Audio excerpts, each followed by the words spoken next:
Hello tout le monde, j'espère que vous allez bien. Aujourd'hui, je vous montre comment réaliser le vrai piche-manier traditionnel pas à pas sans se tromper. On commence par la farine, c'est une étape très importante. Je fais fondre le beurre à feu doux, j'ajoute la farine et une pincée de sel. Je mélange sans m'arrêter jusqu'à obtenir une couleur beige très claire et une odeur de noisette. La farine doit rester claire, pas foncée. Je la laisse ensuite refroidir complètement.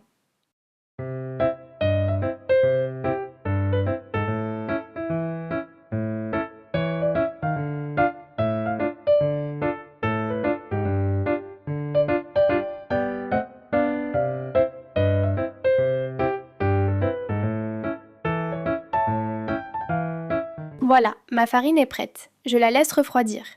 On passe maintenant au sirop de sucre. Je mets le sucre et l'eau dans une casserole sans remuer.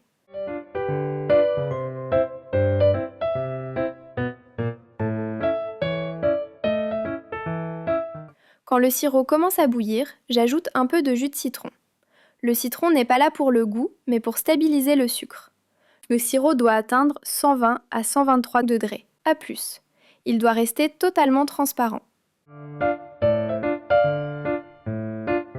Je verse le sucre sur une surface légèrement huilée. Même si sur la vidéo la surface est beurrée, l'idéal reste une huile neutre en très petite quantité. L'huile empêche le sucre de coller sans influencer la couleur ni la texture. Le beurre, lui, peut légèrement colorer le sucre et rendre la surface collante. Après avoir versé le sucre, je le laisse refroidir jusqu'à environ 75 à 85 degrés. Il doit être encore chaud mais maniable. S'il est trop chaud, il coule. S'il est trop froid, il devient cassant. Le bon moment, c'est lorsqu'il est souple et commence à garder sa forme. Puis je commence à l'étirer et le replier. Je continue jusqu'à ce qu'il devienne blanc satiné et bien souple.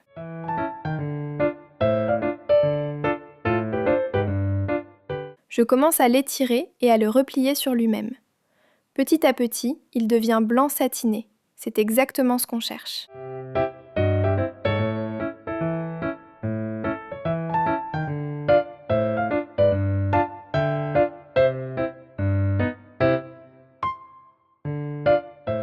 Avant de commencer le filage, je prépare une surface suffisamment grande pour travailler confortablement. J'utilise un grand plateau ou un plan de travail propre et sec. Je verse la farine torréfiée dessus, puis je l'étale en une couche large et régulière. La surface doit être assez grande pour pouvoir élargir l'anneau de sucre sans être gêné. La farine ne doit pas être en tas, mais bien répartie afin que le sucre puisse s'enrober progressivement pendant le filage. Il est important que la surface soit totalement sèche, car l'humidité empêcherait les fils de se former correctement. Une fois la surface prête, je peux commencer le filage en toute tranquillité. On arrive maintenant à l'étape du filage. C'est une étape que vous pouvez faire tout à fait seul. Je l'ai faite avec ma mère, mais ce n'était pas nécessaire. Je forme un anneau, je le passe dans la farine, j'élargis, je plie en forme de 8 et je recommence. Plus on répète le geste, plus les fils deviennent fins.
Quand le pishmanier devient léger, aérien et bien filandreux, voilà, il est prêt.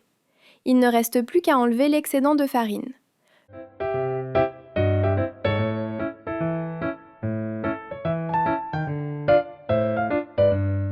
Je vais utiliser une tasse comme sur la vidéo pour façonner la forme.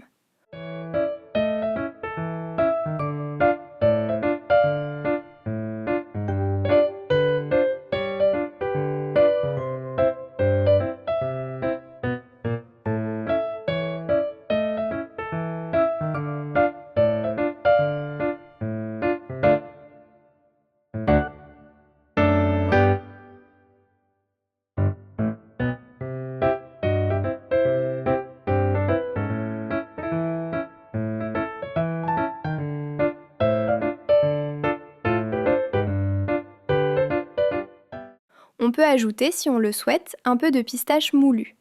Comme je n'en avais pas, j'ai utilisé des noix de cajou que j'ai préalablement moulues.